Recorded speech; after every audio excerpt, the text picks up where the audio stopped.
On April 17th, 2024, at 11:43 p.m., I sat in a Travis County holding cell with dried blood on my work shirt, a bruised cheekbone from being slammed against a police cruiser, and a restraining order banning me from seeing my 6-year-old daughter.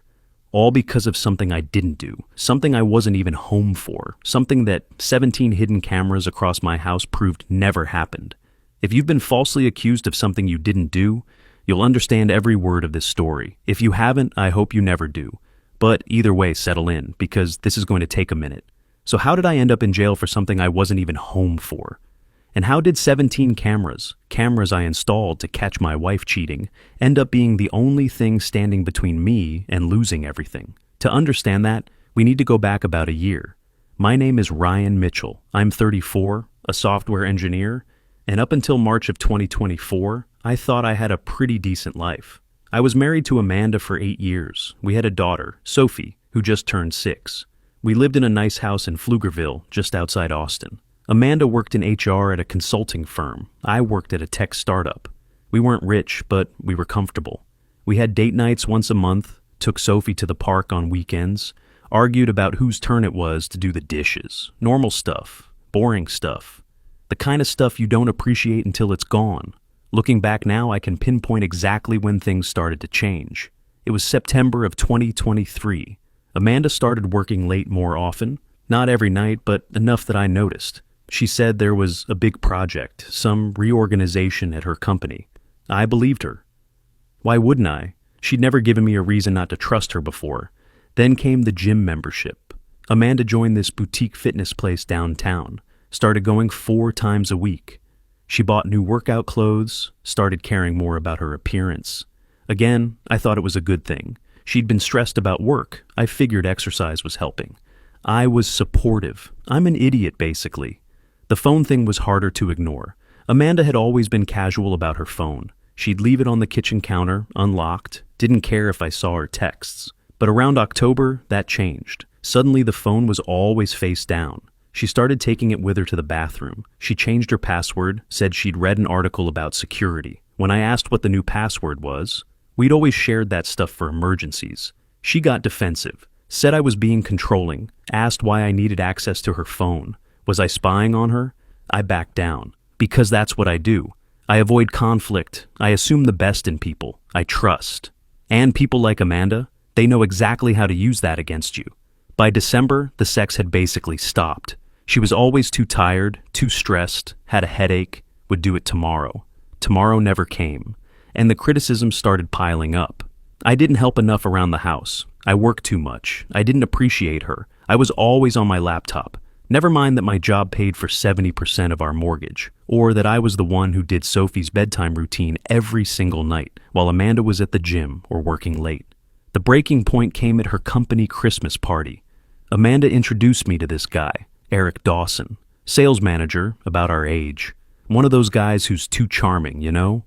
Perfect teeth, perfect hair, firm handshake, calls everyone buddy. I watched Amanda laugh at his jokes, watched her touch his arm when she talked, watched them exchange this look, this split-second thing, but I saw it. On the drive home, I said something, just casual like, Eric seems nice. You guys work together a lot? And Amanda lost it. Accused me of being jealous, paranoid, controlling. Said this was exactly why she couldn't have male friends, that I needed to work on my insecurity.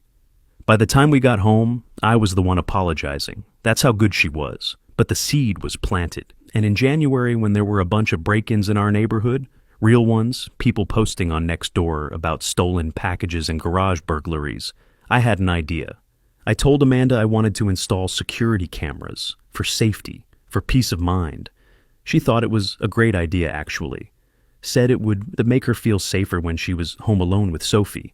So I went to Best Buy and Home Depot and ordered some stuff online. And over the course of a week, I set up a full Ring and Nest system. Doorbell camera, 2 exterior cameras covering the driveway and backyard, kitchen camera, living room camera, hallway camera, garage camera. Amanda knew about all of those. What she didn't know was that I also installed 5 more cameras, hidden ones.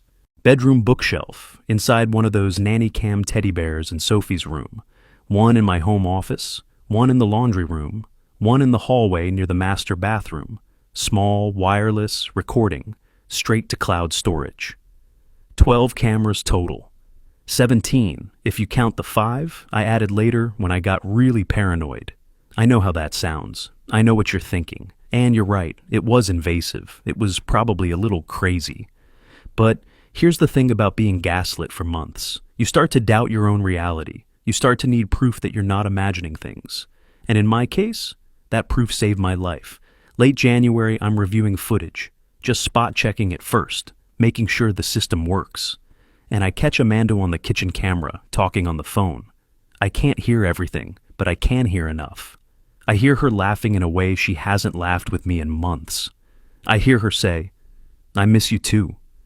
I watch her twirl her hair like a teenager. So I pulled the phone records. We were on a family plan. Everything went to my email. 47 calls to Eric Dawson's number in 1 month. Some of them 30, 40 minutes long, several after 11 at night, when she claimed she was too tired to even talk to me. I started checking the footage more carefully. And that's when I found them. The visits. Twice in February, Eric came to our house while I was at work. The doorbell camera caught him arriving. The living room camera caught them sitting too close on the couch. The hallway camera caught them kissing goodbye at the door. On February 14th, Valentine's Day, and I'm not even making this up, I took Sophie to her school's parent-child event in the evening. Amanda said she wasn't feeling well, stayed home. I checked the footage that night. Eric had been there. I fast-forwarded through hours of nothing, and then suddenly there they were, on our living room couch, on the couch where Sophie and I watch Bluey every morning. The footage doesn't lie, timestamps don't lie, and watching your wife cheat on you in your own home, in real-time playback, that doesn't lie either. I should have confronted her then. I should have just shown her the evidence and asked for a divorce. But I didn't. I was scared of losing Sophie, scared of what a custody battle would look like, scared of being wrong somehow even though I had literal video proof. So I kept collecting evidence, screenshots, video clips, all saved in a hidden folder on my laptop, just in case. By late February, I knew I needed to talk to a lawyer. I found Sharon Brennan, a family law attorney who came highly recommended. I showed her everything, the phone records, the footage, the timestamps. She looked at it all and said I had a strong case, that Texas is a no-fault divorce state, so the affair wouldn't affect the divorce itself, but it could impact custody.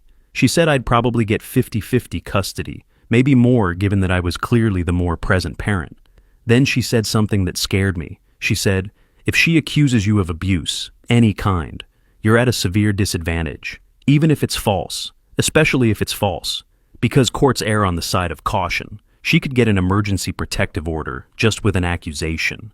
You'd be out of the house, away from Sophie, fighting an uphill battle. I asked what would happen if it was obviously false, if there was no evidence. Sharon said it doesn't always matter. Bruises can be faked. Witnesses can lie.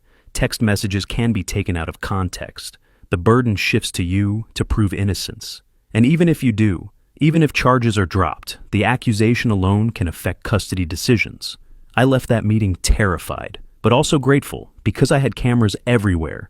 If Amanda tried anything, I'd have proof. The footage doesn't lie.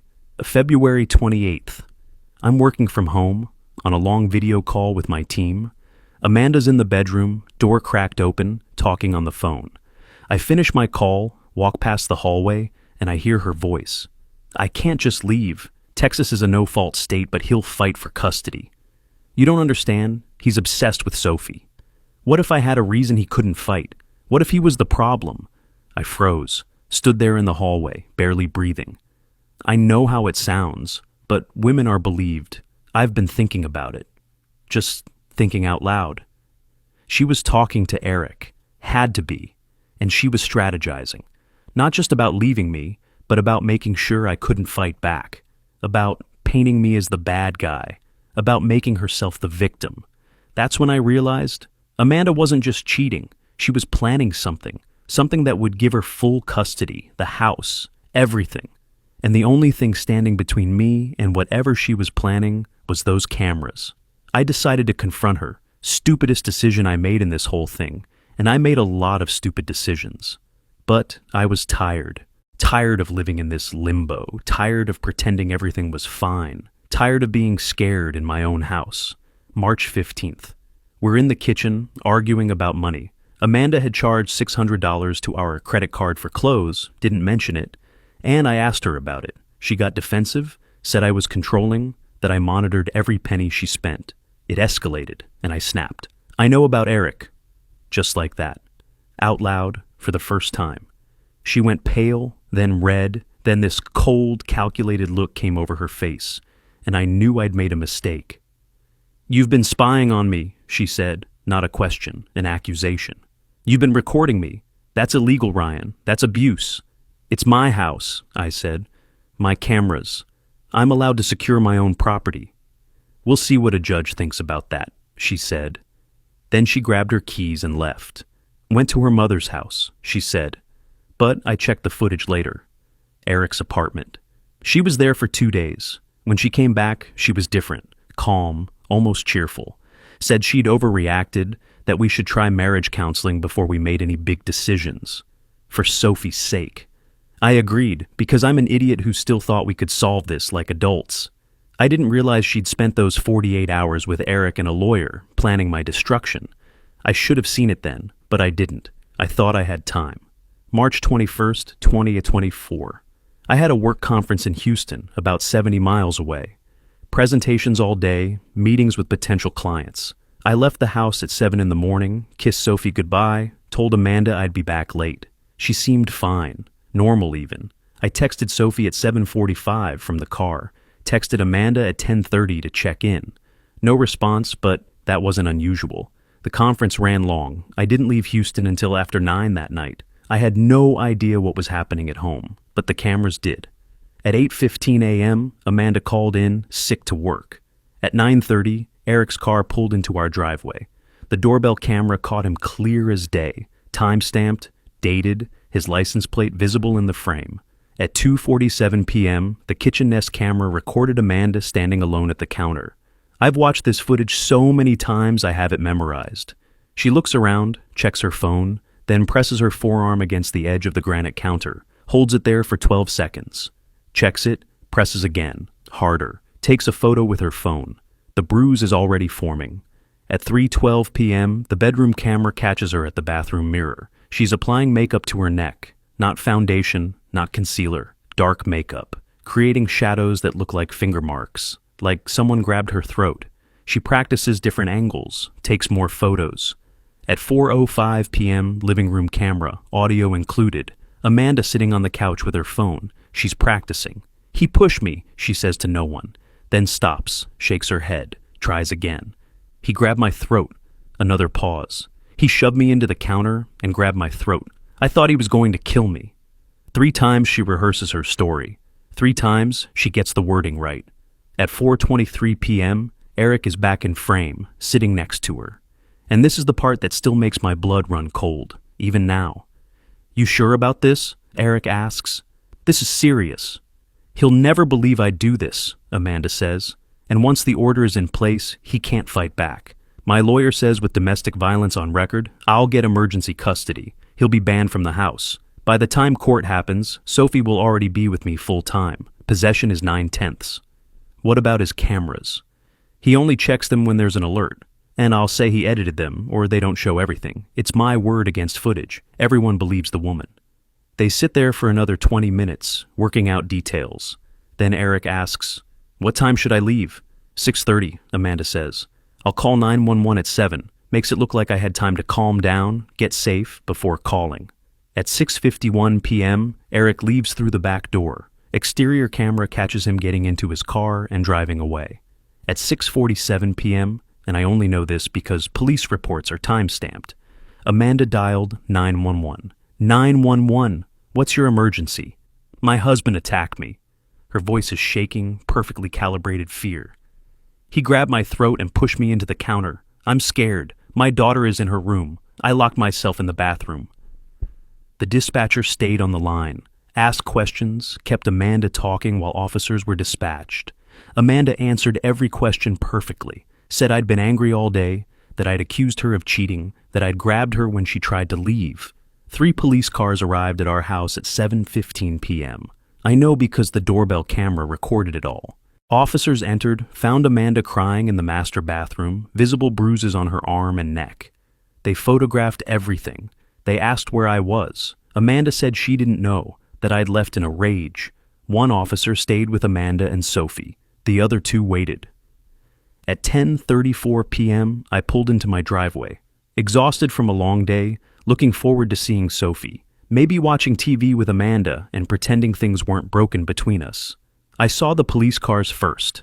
3 of them, lights off but parked in front of my house. My stomach dropped. I thought something had happened to Sophie, or Amanda's mom, or there'd been a break-in. I got out of my car. 2 officers approached. "Ryan Mitchell?" "Yes." "What's wrong? Is Sophie okay?" "Turn around, hands behind your back." "What? Why?" "You're under arrest for assault family violence. You have the right to remain silent." "Assault? What are you talking about? I wasn't even home today.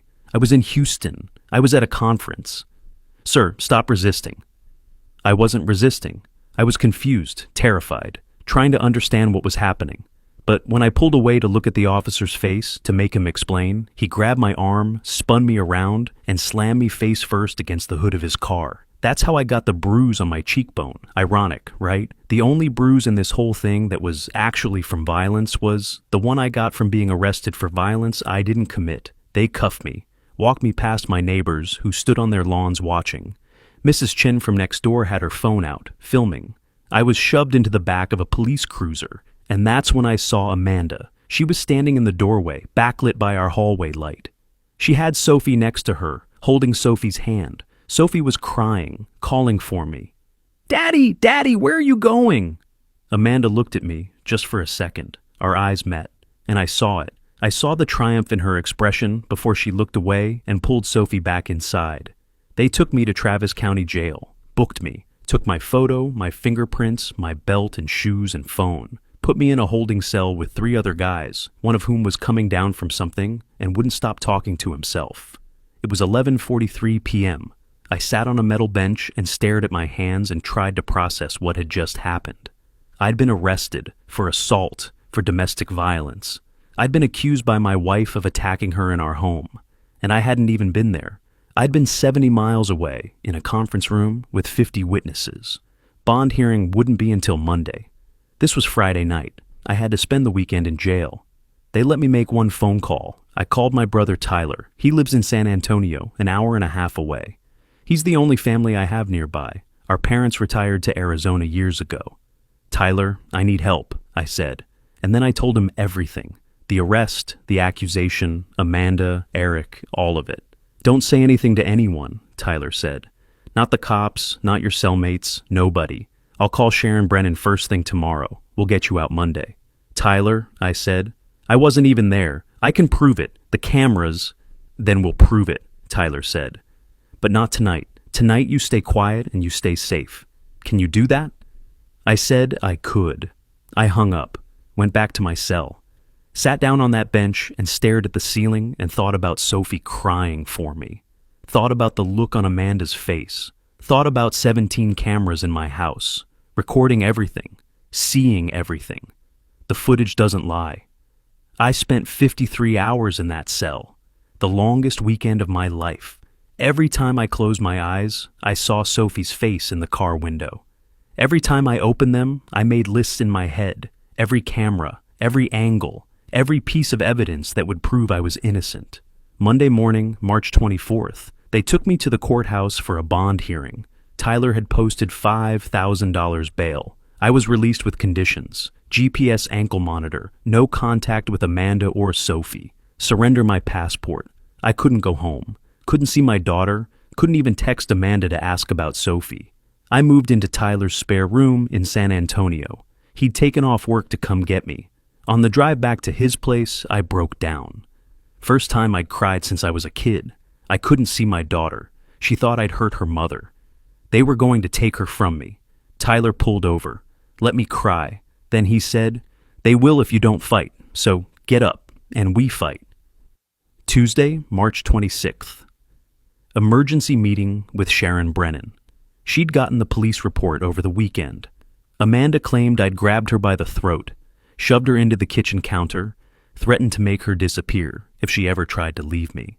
The report included photos of her bruises, a statement from her, a medical exam from the ER showing injury consistent with her story. Amanda had also filed for emergency divorce and full custody of Sophie. My job had put me on administrative leave, not fired, but essentially benched until the case was resolved. No income, no daughter, no home, facing felony charges. Sharon asked if I had any evidence, any proof I wasn't home. I told her about the cameras, all of them, every angle, the cloud storage, the timestamps, Amanda staging injuries, Amanda practicing her 911 call, Amanda and Eric planning the whole thing. Sharon stopped mid-sentence. Say that again. You have footage of what? I explained the entire camera system, showed her how to access the cloud storage. She pulled it up on her laptop, right there in her office, and we spent the next hour watching. Amanda pressing her arm against the counter. Amanda applying makeup to her neck. Amanda rehearsing her story. Eric and Amanda discussing the plan. He'll never see Sophie again. Sharon sat back in her chair. I've been practicing family law for 20 years. I have never seen anything like this. She gift-wrapped her own perjury charge. Over the next 2 days, we reviewed everything. 12 hours of footage. We compiled my alibi. Phone GPS showing me in Houston. Conference badge scans showing me entering the building at 8 a.m., parking receipt with time stamp, emails I sent during the day, text messages, 3 coworkers who could testify I was in meetings all day. We had the footage authenticated by a digital forensics expert, Dr. Marcus Webb. He confirmed the metadata, the timestamps, the cloud authentication logs. No tampering, no editing. Original files, recorded in real time, stored remotely. Sharon filed an emergency motion with the prosecutor and the criminal court judge.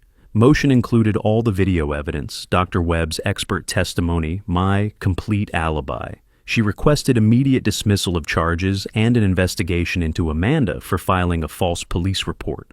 I asked Sharon why we didn't just send everything to the police right away. Why not get Amanda arrested immediately? Because if we move too fast, she might flee or destroy other evidence, Sharon said. Right now, she thinks she's winning. Let her lie to CPS, to the divorce court, to everyone. Every lie she tells from here on out is another charge. We filed a counter petition for divorce and emergency sole custody of Sophie. Documented Amanda's affair, her false accusations, her attempt to alienate Sophie from me. Requested an emergency hearing to restore my access to my daughter. Sharon warned me it would take weeks, maybe months. Could I handle watching Amanda play mom while I knew the truth? I said I could handle anything if it meant Sophie came home. The waiting was worse than jail. I lived in Tyler's spare room, wearing an ankle monitor, unable to work, checking the court docket every 6 hours. I saw a therapist, Dr. Linda Chen, which was required by the court but turned out to be helpful. I couldn't eat, couldn't sleep. Lost 15 pounds in 3 weeks. The longest I'd ever gone without seeing Sophie was 4 days, when I had a work trip to Seattle. This was 3 weeks and counting. Tyler kept me focused. Every day you survive, this is a day closer to getting her back. I watched the footage over and over, particularly the moment at 4:23 p.m., Amanda and Eric on the couch, planning my destruction. He'll never see Sophie again. I watched it so many times I could recite every word. I used my rage as fuel. I memorized every lie she told, every timestamp, every angle. The footage doesn't lie, and neither would I. On April 15th, I got the email. Emergency hearing scheduled for April 17th, 10 a.m., Judge Patricia Moreno presiding. 3 weeks of waiting. 3 weeks of Amanda thinking she'd won. 3 weeks of her texting her friends, her family, her mother, all the lies about how dangerous I was. All of it still recording on my cameras, even though I wasn't there to watch it live. All of it about to be played in open court. I couldn't sleep the night before, not from anxiety, from anticipation. April 17th, 2024. I arrived at the courthouse at 9:45 a.m. with Sharon, Tyler, and Dr. Webb.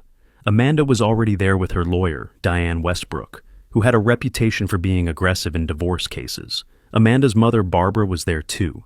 She's in her 60s, always took Amanda's side in everything. And Eric was there, actually there in the courthouse. for moral support. Amanda looked confident, hairstyle, makeup perfect, wearing a modest navy dress that said, victim, without saying it out loud. She didn't even glance at me, just sat there looking small and vulnerable, playing her part perfectly. I thought, she has no idea. No idea what's about to happen. We entered the courtroom.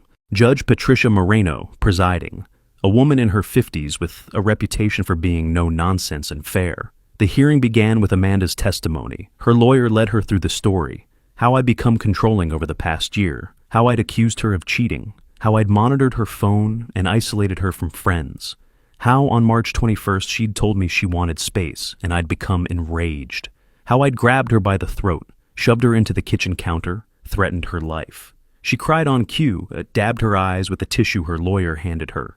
Diane presented evidence, police photos of Amanda's bruises, a medical exam from the ER showing injuries consistent with manual strangulation and blunt force trauma. Text messages Amanda had sent friends. I'm scared of him. He's getting worse. I don't know what to do. A CPS report that had cleared me but noted Amanda's concerns about my anger issues. Judge Moreno looked at me. I could feel the weight of her gaze, the presumption. Everyone in that room believed Amanda. That's how these things work. The woman cries, shows her bruises, and everyone believes her. Then Sharon stood up for cross-examination. Mrs. Mitchell, Sharon said, calm and measured, you testified that this assault occurred on March 21st, around 6:30 p.m. Is that correct? Yes, Amanda said. And Mr. Mitchell was home at that time? Yes, of course he was. You're certain? I was there, Amanda said, annoyed now. He attacked me. Okay, and earlier that day were you home? Yes, I called in sick to work. I wasn't feeling well. Were you alone? Amanda hesitated, just for a second. Yes. All day? No one visited? No. You're under oath, Mrs. Mitchell. No one visited your home on March 21st? No one, Amanda said firmly. Sharon nodded. Your Honor, I'd like to enter Defense Exhibit A, video compilation from residential security cameras authenticated by digital forensics expert Dr. Marcus Webb. Diane objected immediately. Relevance? This is a domestic violence case, not overruled, Judge Moreno said. I'll allow it. Proceed. They set up a screen. Sharon pulled up the video file on her laptop, connected it to the courtroom display, and then she pressed play. The timestamp appeared first.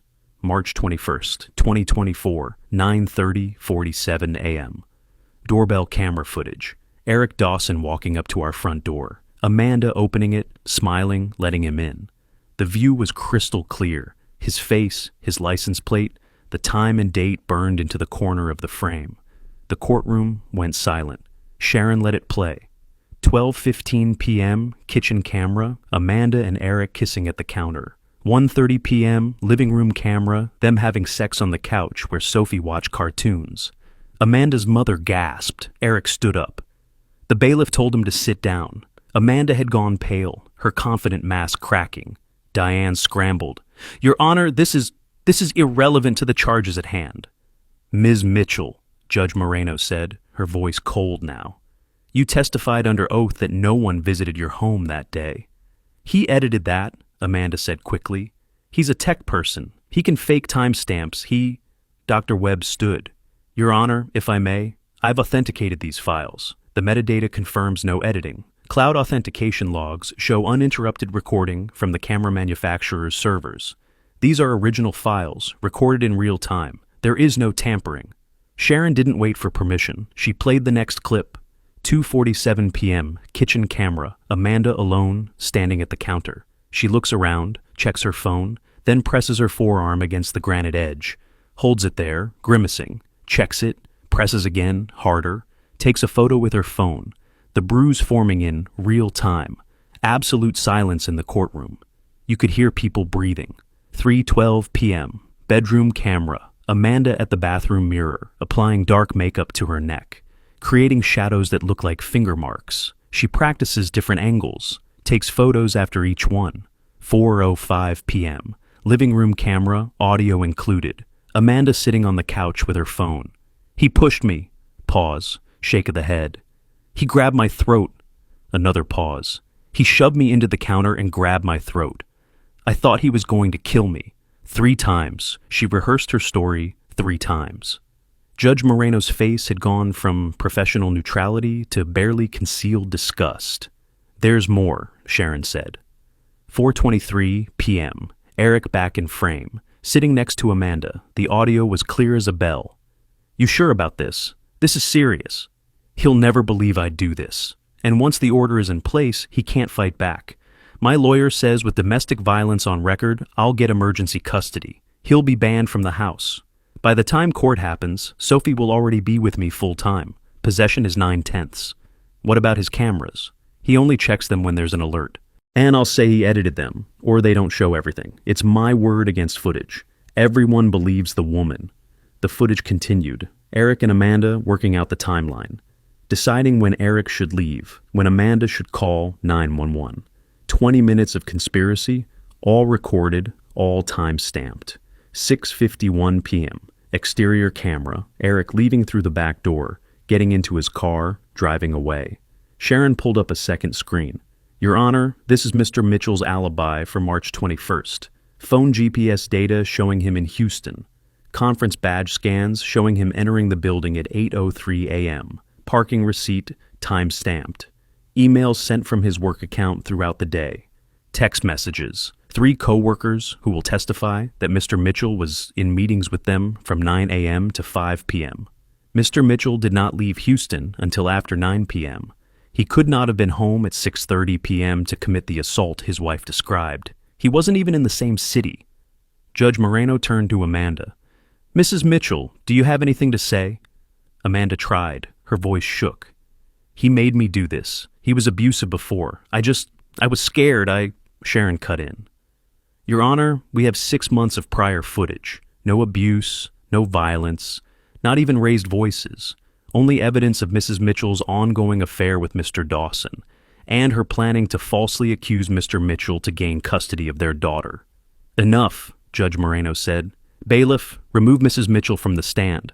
Amanda broke. I'm sorry. I didn't mean... Sophie needs me." Judge Moreno's voice was ice.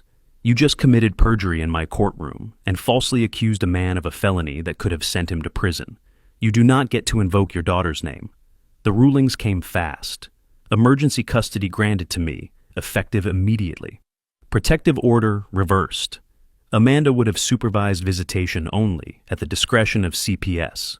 Judge Moreno referred the case to the Travis County District Attorney for criminal charges. False report to police, perjury, evidence tampering. Eric was asked to stand. Judge Moreno told him he might face charges as an accomplice. He left the courtroom without looking at anyone. Amanda's lawyer packed up her briefcase and walked out. Barbara, Amanda's mother, was crying. She looked at me once, then left. Amanda was escorted out by the bailiff, not under arrest yet, but it was coming. She didn't look at me, didn't look at anyone. Outside the courthouse, Tyler hugged me. Sharon shook my hand. "I've been doing this for 20 years, she said. "I have never seen anything like that." "When can I see Sophie?" I asked. "CPS will do an emergency placement transfer, probably today. You'll have her home tonight." I cried again, right there on the courthouse steps. Relief, exhaustion, joy, grief, all of it at once. Sophie was coming home. But I also knew what was coming next, the fallout, the publicity. The moment Sophie would be old enough to ask questions and I'd have to figure out what to tell her. I picked up Sophie that evening from the CPS office. She ran to me, hugged me so hard I couldn't breathe. She asked why she couldn't see Mommy. I told her, "Soon, baby, soon." I didn't tell her the truth. Not yet. Maybe not ever. As I drove her home, my phone buzzed with a text from Sharon. "DA just filed charges. Arrest warrant issued for Amanda. This is going to be everywhere." And it was. Amanda was arrested on April 19th at the apartment where she'd been staying with Eric. She was charged with filing a false police report, perjury, and evidence tampering. Her mugshot was leaked to local news within hours. She posted $25,000 bail, her mother paying it. Eric's employer, the same consulting firm where Amanda worked, launched an internal investigation. Text messages retrieved via subpoena showed Eric knew the accusation was false and had encouraged Amanda anyway. "You'll be fine. They always believe the woman."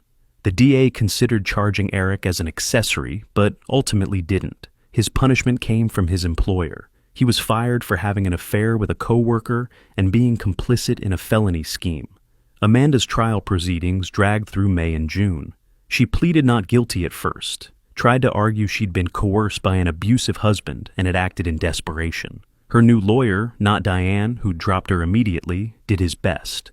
But the prosecutor played the same footage in pre-trial hearings. The judge denied every motion to suppress evidence. In June, Amanda took a plea deal, pleaded guilty to false police report and perjury. She was sentenced to 18 months in state jail, would serve about 12 with good behavior, 5 years probation after release, mandatory mental health treatment, no contact with me, minimal supervised visitation with Sophie. I attended her sentencing hearing. I didn't have to, but I went. I watched her read a statement to the judge, sobbing. I know what I did was wrong. I was desperate. I thought I'd lose Sophie. I made a terrible mistake. I'm so sorry. She glanced at me once. There was real brokenness in her eyes. Then the bailiff took her away in handcuffs.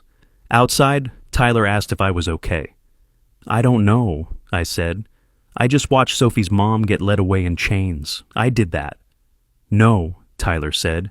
She did that. But I could have stopped after the criminal charges were dropped. I didn't have to push for jail time. I didn't have to give the story to reporters. I wanted her destroyed. She tried to destroy you first. I know, I said, and I still don't know if that makes it okay. The social fallout was just as devastating. Amanda had been texting friends and family for weeks during my arrest, telling everyone I was dangerous, abusive, that she was scared for her life. Several of her friends had posted, "We believe survivors," messages on social media, tagging Amanda. When the truth came out, Amanda's entire friend circle turned on her. There was a group chat, Amanda excluded, that got leaked. The messages were vicious. She lied to all of us. We defended her. We look like idiots. Her former best friend, Michelle, posted a public apology on Facebook. I was manipulated by someone I trusted. Ryan, I'm so sorry. Amanda deleted all her social media accounts after the comments got out of control. Hundreds of people calling her a liar, evil, a false accusations activist's worst nightmare. Barbara, Amanda's mother, took it the hardest. She'd initially refused to believe the footage was real, insisted I'd somehow faked it. But I invited Barbara and Amanda's sister Jennifer to my house, showed them everything, the full unedited footage. Barbara broke down. I don't know this person, she said. This isn't my daughter.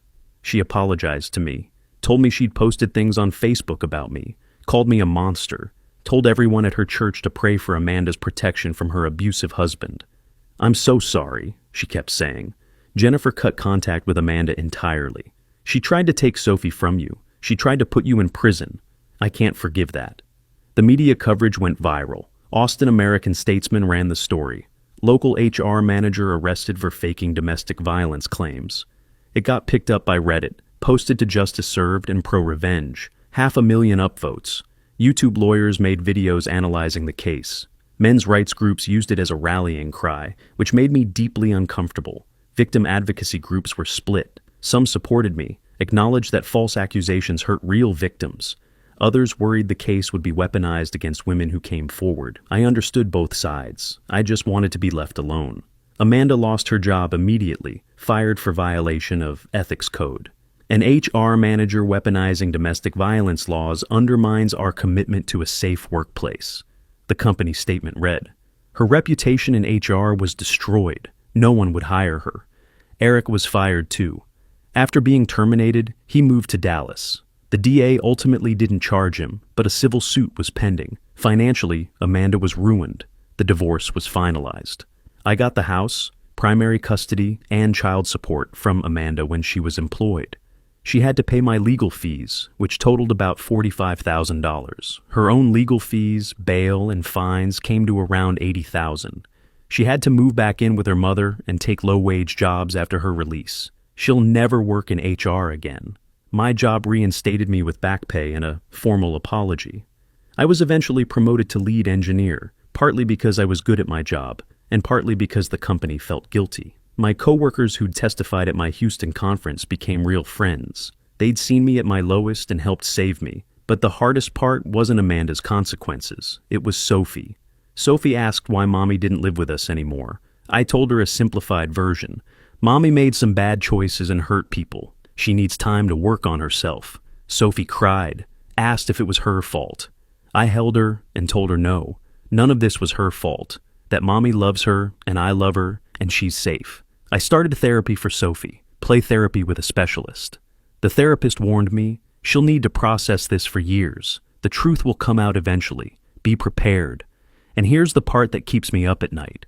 Sophie lost her mother because of evidence I collected. I know logically that Amanda did this to herself, that I was just protecting us, but I still feel guilty.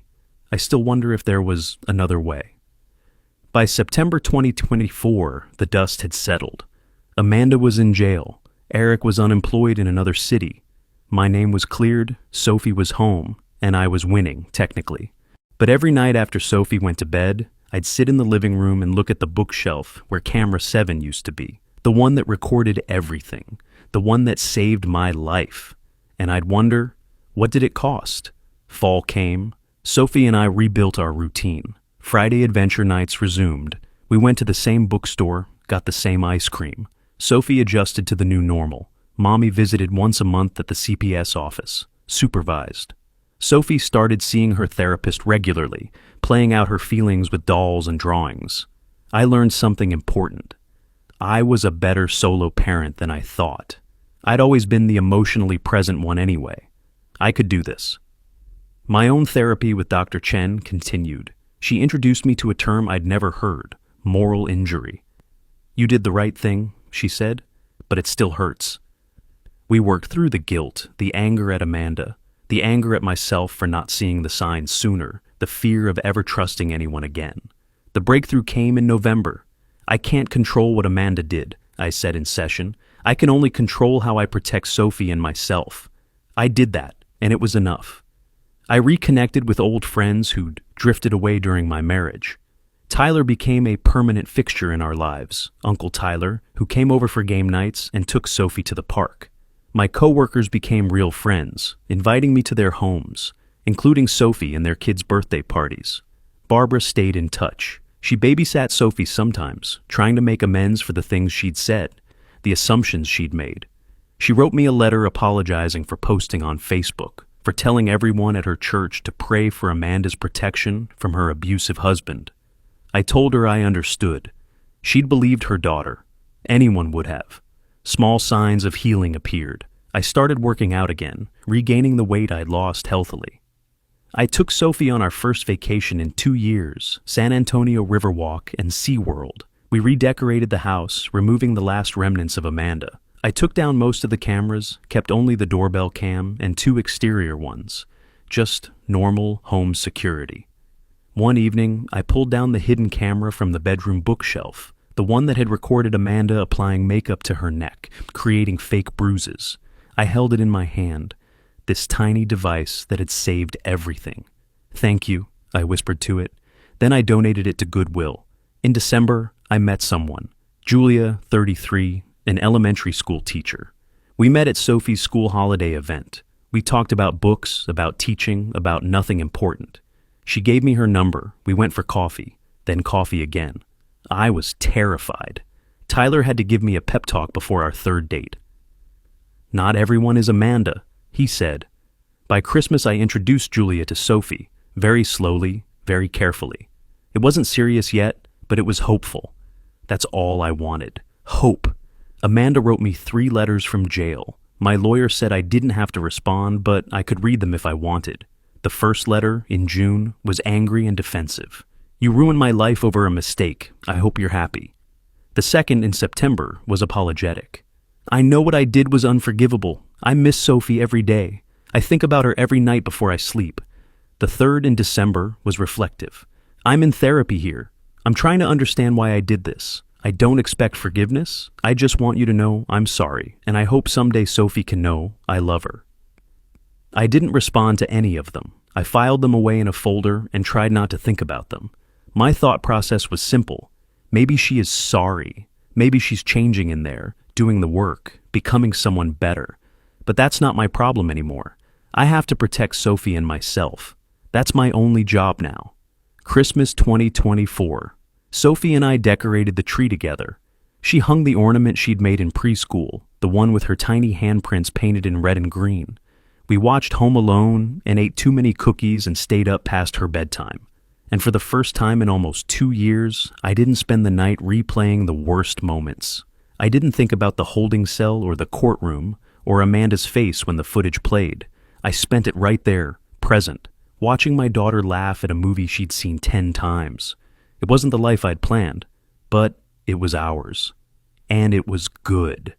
Flash forward to May 2025, 14 months after that courtroom hearing. Amanda was released from jail after serving 12 months with good behavior. She moved into a small apartment, got a job at Target, attended mandatory therapy twice a week. She had expanded visitation now, 4 hours every other weekend, still supervised by a social worker. Sophie's relationship with her mother was strained but present. Sophie was polite, answered Amanda's questions, hugged her goodbye at the end of visits. But there was a guardedness there that hadn't existed before.